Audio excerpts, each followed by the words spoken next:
मसीह यीशु की ज़िंदा जलाली हो बबरकत नाम में आप सबकी सलामती हो। आज हम कलाम पाक में से पैदाइश 11 बाब उसकी पहली से 9 आयत में बाबल के बुर्ज के बारे में पढ़ेंगे।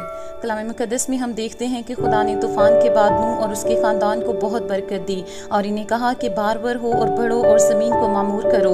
और फिर नूह के बेटों की नस्ल बहुत बढ़ गई और वो सब मुल्क के सनहार में बस गए। आज दुनिया भर में 7117 ज़ुबानें बोली जाती हैं, लेकिन तब उन सब की एक ही ज़ुबान और बोली थी। और फिर एक दिन उन लोगों ने सोचा कि हम अपने वास्ते एक शहर और एक बुर्ज बनाएं जिसकी चोटी आसमान तक पहुँचे और वो बुर्ज हमारे नाम से कहलाए, ताकि आने वाली नस्लें भी जान लें कि हम कितने ताकतवर लोग हैं। और फिर उन लोगों ने बुर्ज बनाना शुरू कर दिया और ईंट पर ईंट रखते गए। और जब खुदावन ने इस काम पर नजर की जो वो कर रहे थे, तो खुदा ने कहा, देखो ये लोग सब एक हैं और इन सबों की एक जुबान है, और जिस काम का भी ये लोग मिलकर इरादा करेंगे इसे ज़रूर पूरा कर लेंगे। और फिर उस वक्त खुदा ने उनकी ज़बान में इख्तलाफ डाला और वो सब मुख्तलिफ ज़बानें बोलने लगे।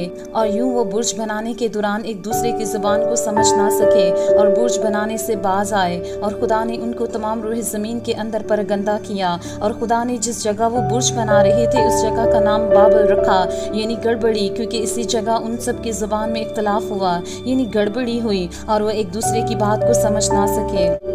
जब हम सोचते हैं कि हम दूसरों से बेहतर हैं, हमें खुदा की भी ज़रूरत नहीं, हम सब कुछ खुद कर सकते हैं, हम बहुत ताकतवर, बहुत मजबूत हैं, हमारे इरादों को कोई बातिल नहीं कर सकता, तो ये बातें खुदा के ख़िलाफ़ हैं, क्योंकि वही कादिर खुदा है। खुदा ने इन्हें कहा था कि बारवर हो और बढ़ो और ज़मीन को मामूर करो, लेकिन वो खुदा के हुक्म को तोड़ कर एक ही जगह इकट्ठे हो गए और अपने कामों में लग गए और अपने आप को खुदा के बराबर करने का सोचने लगे। और फिर इस बात की इन्हें सज़ा मिली, वो पूरी रूह ज़मीन पर परगंदा हो गए, उनकी ज़ुबान में इख्तलाफ पैदा हुआ।